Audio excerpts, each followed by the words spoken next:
السلام علیکم دوستوں، میں ہوں علی جاوید نقوی۔ ہماری بلی ہم ہی کو میاؤں، بلکہ یوں کہنا چاہیے کہ ہمارے کتے ہمیں ہی کاٹنے لگے۔ ایسے کتوں کا علاج ایک ہی ہے کہ انہیں گولی مار دی جائے، کیونکہ علاج تو ممکن نہیں۔ ان نمک حرام طالبان کو اقتدار تک پہنچانے میں ہماری حکومتوں کا بھی بہت کردار ہے۔ سابق وزیر اعظم عمران خان کے دور میں افغانستان میں اشرف غنی کا تختہ الٹ کر انہیں اقتدار میں لایا گیا۔ کچھ دوستوں کے مطابق اس تمام منصوبے کو لیفٹیننٹ جنرل فیض حمید کی مکمل حمایت حاصل تھی، جو ان دنوں اپنے کیے کی سزا بھگت رہے ہیں۔ پاکستان میں حکومت تبدیل ہوئی تو افغان طالبان نے بھی پر نکالنے شروع کر دیے۔ افغان طالبان کا خیال تھا کہ اب وہ پاکستان کو بھی اپنی مرضی کے مطابق چلائیں گے اور اپنا بوسیدہ نظام، اپنے نظریات پاکستان میں بھی نافذ کریں گے۔ جب پاکستان نے دھتکار دیا تو وہ بھاگے بھاگے انڈیا پہنچ گئے۔ انڈیا پہلے ہی افغان طالبان سے رابطے کی کوششوں میں تھا۔ اس نے افغان طالبان کی پیٹھ پر ہاتھ رکھ دیا۔ راہ نے منصوبہ یہ بنایا کہ ایک طرف انڈیا دباؤ ڈالے گا، دوسری طرف افغان طالبان پاکستان پر حملے کریں گے، اور تیسری طرف پاک بلوچستان میں کالعدم بلوچ لبریشن آرمی دہشت گردانہ کارروائیاں کرے گی، اور یوں پاکستان انتشار کا شکار ہو کر تقسیم ہو جائے گا۔ لیکن پاکستانی فورسز نے یہ چومکی لڑائی لڑی اور ہر محاذ پر اس کا پلڑا بھاری ہے۔ امریکہ نے بھی پاکستان کے حق دفاع کی حمایت کر دی ہے۔ صدر ٹرمپ نے پاکستان کی حمایت کرتے ہوئے کہا ہے کہ پاکستان افغان طالبان کے ساتھ جو کچھ کر رہا ہے بہت اچھا کر رہا ہے، لیکن ہمارے بہت سے مسلم ممالک دوستوں نے پراسرار خاموشی اختیار کی ہوئی ہے، اور ان کی خواہش ہے کہ پاکستان طالبان دہشت گردوں سے مذاکرات کرے۔ لیکن کہانی یہاں ختم نہیں ہوتی، ایک اور اینگل بھی ہے۔ تھیوری یہ ہے کہ پاکستان سے جنگ کے بعد افغان طالبان کی حالت اتنی کمزور ہو جائے گی کہ ان کا افغانستان پر کنٹرول نہ ہونے کے برابر رہ جائے گا، اور پھر امریکی فوجیں بگرام ایئر بیس پر لینڈ کریں گی۔ کسی ایڈونچر سے بچنے کے لیے امریکی جنگی جہاز بردار بحری بیڑا جو ہے وہ پہلے ہی قریب سمندر میں موجود ہیں دو۔ لیکن ایک سوال اٹھتا ہے کہ چین ہمارا ہر مشکل کا دوست اور بھائی ہے، کیا چین خوش ہوگا کہ ہم بگرام ایئر بیس امریکہ کو دلوا دیں؟ یوں تو افغانستان میں چین کی ساری سرمایہ کاری ڈوب جائے گی۔ دوستوں، یہ ایک پیچیدہ کھیل ہے، یہ ایک ایسی گتھلی ہے جسے سلجھنے کے بجائے الجھتی جائے گی، جتنا بھی اسے آپ کوشش کریں گے سمجھنے کی۔ آپ کو برحال یہ بتاتا چلوں کہ چین نے واخا کی پٹی پر، جو پاکستان اور تاجکستان کے درمیان افغانستان کی چند کلومیٹر چوڑی پٹی ہے، چین نے افغانستان سے معدنیات نکالنے کے لیے ایک سڑک تعمیر کی ہے، جہاں سے چین اور افغانستان کا راستہ آسان ہو گیا۔ ابھی اس کے کچھ حصے زیر تعمیر ہیں۔ برحال اگر پاکستان واخا کی پٹی پر قبضہ کرتا ہے تو پاکستان کی سرحدیں تاجکستان سے ہوتی ہوئی سینٹرل ایشیا تک پہنچ جاتی ہیں، لیکن افغانستان چین سے کٹ جاتا ہے۔ چین اور افغانستان کے درمیان میں پاکستان آ جائے گا۔ اسٹوری میں ایک اور ٹوسٹ آیا ہے، وہ یہ کہ روس، چین اور امریکہ تینوں ممالک پاکستان کی اس بات سے متفق دکھائی دے رہے ہیں کہ موجودہ افغان طالبان رجیم کو ختم کر دینا چاہیے۔ یہ پوری دنیا کے لیے خطرہ ہے۔ افغان طالبان عقل سے عاری مخلوق لگتے ہیں جو دہشت گردی کے ذریعے جنگ جیتنا چاہتے ہیں۔ عالمی میڈیا جیسے Al Jazeera, B B C, New York Times, Wall Street Journal اور بین الاقوامی دفاعی تجزیہ نگار اس وقت پاک افغان تنازع کو خطے کی تاریخ کا ایک ٹرننگ پوائنٹ قرار دے رہے ہیں۔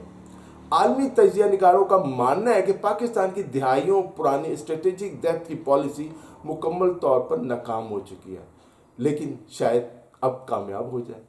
ماہرین کے مطابق پاکستان جس افغان طالبان کی حمایت کی تھی تاکہ سرحد پر ایک دوست حکومت ہو، وہی اب پاکستان کی سلامتی کے لیے سب سے بڑا خطرہ بن کر ابھری ہے۔ اسے بین الاقوامی میڈیا فرینکنسٹائن کا عفریت، یعنی اپنے ہی بنائے ہوئے کردار کا اپنے خلاف ہو جانا قرار دے رہا ہے۔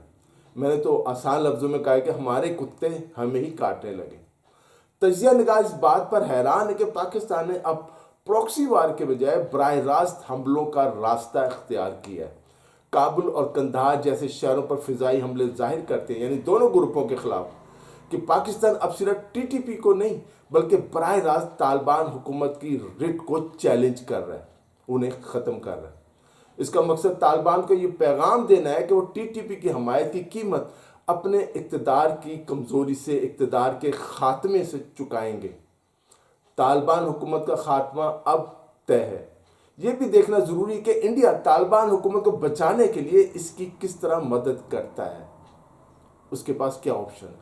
سوشل میڈیا پر تو انڈیا نے بہت پروپیگنڈا کیا ہے، عالمی میڈیا بھی اس نقطے پر توجہ دے رہے ہیں کہ طالبان اب اپنی حکومت بچانے کے لیے بھارت اور کچھ اسلامی ملکوں کی طرف دیکھ رہے ہیں کہ وہ آ کر انہیں بچائیں، ان کی مدد کریں۔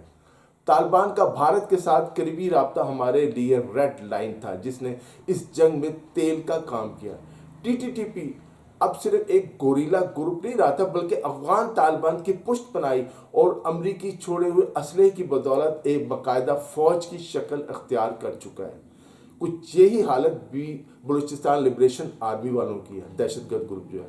یہ پاکستان کی داخلی سیکیورٹی کے لیے 2014 کے مقابلے کہیں زیادہ بڑا خطرہ بن چکے ہیں۔ چین اس صورتحال پر سخت پریشان ہے کیونکہ اس کے اربوں ڈالر کے منصوبے افغانستان میں خطرے میں ہیں۔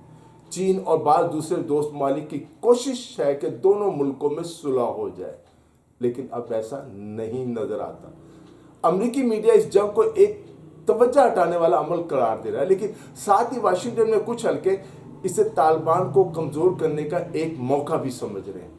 دیکھتے ہیں صدر ٹرمپ اب اس سے فائدہ کیسے اٹھاتے ہیں۔ یہ جنگ صرف دو ملکوں کی لڑائی نہیں ہے بلکہ جنوبی ایشیا کے نقشے پر ایک بڑی جیو پولیٹیکل تبدیلی ہے۔ پاکستان افغان طالبان کے خلاف جنگ جیت جائے گا یقیناً، لیکن اگر پاکستان طالبان کو ختم کرنے میں ناکام رہا بالفرض تو اس سے خطے میں عسکریت پسندی اور دہشت گردی کی ایک نئی اور زیادہ خطرناک لہر جنم لے سکتی ہے۔ ایسے میں سب سے بڑا سوال یہی ہے کہ کیا یہ صرف دو ہمسایہ ممالک کا تنازع ہے یا اس کے پیچھے کوئی بڑی عالمی صف بندی سازش موجود ہے؟ سب سے پہلے نظر امریکہ پر جاتی ہے۔ افغانستان میں فوجی انخلا کے بعد جب امریکہ نے فوجی مداخلت سے گریز کی پالیسی اپنائی ہوئی ہے کہ اب وہ مداخلت نہیں کرے گا۔ موجودہ صورتحال میں بھی کوئی قابل تصدیق ثبوت سامنے نہیں آیا کہ واشنگٹن اسلام آباد کے ساتھ مل کر افغان طالبان حکومت کے خاتمے یا کسی رجیم چینج منصوبے پر عملی طور پر کام کر رہا ہے۔ ہو سکتا ہے خفیہ طور پر کوئی رابطے ہوں۔ امریکہ نے ماضی میں پاکستان کے سیکورٹی خدشات کو تسلیم ضرور کیا، خصوصاً افغانستان سے سرحد پار دہشت گردی کے معاملے پر، لیکن اس اعتراض کو عسکری شراکت داری میں تبدیل ہوتے نہیں دیکھا گیا۔ بعض مبصرین ضرور یہ قیاس آرائیاں کرتے ہیں کہ امریکہ خطے میں اپنا اثر و رسوخ دوبارہ بڑھانا چاہتا ہے، مگر قیاس آرائی اور پالیسی میں زمین و آسمان کا فرق ہوتا ہے۔ فی الحال تصویر یہی بتاتی ہے کہ واشنگٹن براہ راست جنگی شمولیت سے دور رہنا چاہتا ہے۔ دوسری اہم طاقت چین ہے۔ چین کی پالیسی عمومی طور پر استحکام، مذاکرات اور معاشی مفادات کے تحفظ کے گرد گھومتی ہے۔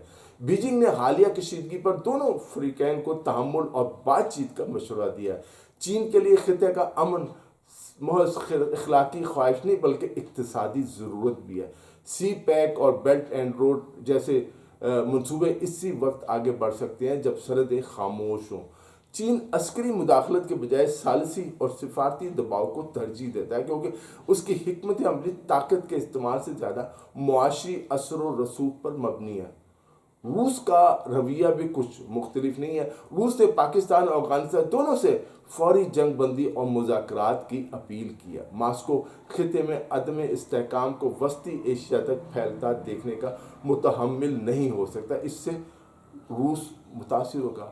روس نے طالبان حکومت کے ساتھ سفارتی روابط قائم کر رکھے ہیں، لیکن اس کا زور بھی سیاسی حل پر ہے، نہ کہ کسی ایک فریق کی کھلی فوجی حمایت پر۔ امریکہ نے تو بہرحال حمایت کی ہے پاکستان کی۔ روس کے لیے اصل خطرہ شدت پسندی کا پھیلاؤ اور علاقائی طبقات کا توازن کا بگڑنا ہے۔ ایران کی پوزیشن بھی اسی تسلسل کا حصہ ہے۔ ایران نے کشیدگی کم کرنے اور مذاکرات کے ذریعے حل تلاش کرنے کی پیشکش کی ہے۔ تہران کے لیے افغانستان میں بد امنی کا مطلب مہاجرین کی نئی لہر اور سرحدی عدم استحکام ہے۔ ایران خطے میں کسی بڑے عسکری تصادم کو اپنے مفاد میں نہیں سمجھتا، اس لیے وہ سفارتی سہولت کاری کا کردار ادا کرنا چاہتا ہے۔ سب سے اہم بات یہ ہے کہ ایران اور چین دونوں کو یہ خطرہ ہے کہ کہیں امریکہ کوئی بہانہ بنا کر دوبارہ سے افغانستان میں داخل نہ ہو جائے۔ صدر ٹرمپ کئی مرتبہ بگرام ایئر بیس دوبارہ سے لینے کا کہہ چکے ہیں، اور یہ بھی کہہ چکے ہیں کہ بگرام ایئر بیس خالی کرنا امریکہ کی بہت بڑی غلطی تھی۔ اس وقت کوئی بڑی عالمی طاقت کھل کر پاکستان کے خلاف افغان طالبان کی عسکری پشت پناہی کرتی نظر نہیں آتی۔ اچھی بات ہے، چین، روس اور ایران مذاکرات پر زور دے رہے ہیں۔ امریکہ براہ راست مداخلت نہیں کر رہا لیکن پاکستان کی حمایت کر رہا ہے۔ بھارت کے حوالے سے خدشات موجود ہیں، لیکن بھارت کے لیے اس وقت افغانستان کی فوجی مدد کرنا آسان نہیں ہوگا۔ یوں منظرنامہ کسی عالمی اتحاد کی تشکیل سے زیادہ ایک محدود مگر خطرناک علاقائی تصادم کا اشارہ دیتا ہے۔ اصل خطرہ یہی ہے کہ اگر یہ کشیدگی طویل پکڑتی ہے تو سفارتی بیانات اپنی افادیت کھو دیں گے اور خطہ ایک طویل عدم استحکام کی طرف بڑھ سکتا ہے۔ اس وقت افغانستان کے لیے بچاؤ کا ایک ہی راستہ ہے کہ افغان عوام طالبان کے خلاف کھڑے ہو جائیں اور ان سے نجات حاصل کر لیں۔ افغان عوام بھی، ہم جانتے ہیں، طالبان دہشت گردوں سے تنگ آئے ہوئے ہیں۔ دوستو، اس ویڈیو میں اتنا ہی۔ علی جاوید نقوی کو اجازت دیجیے، اپنا خیال رکھیے گا۔ خدا حافظ۔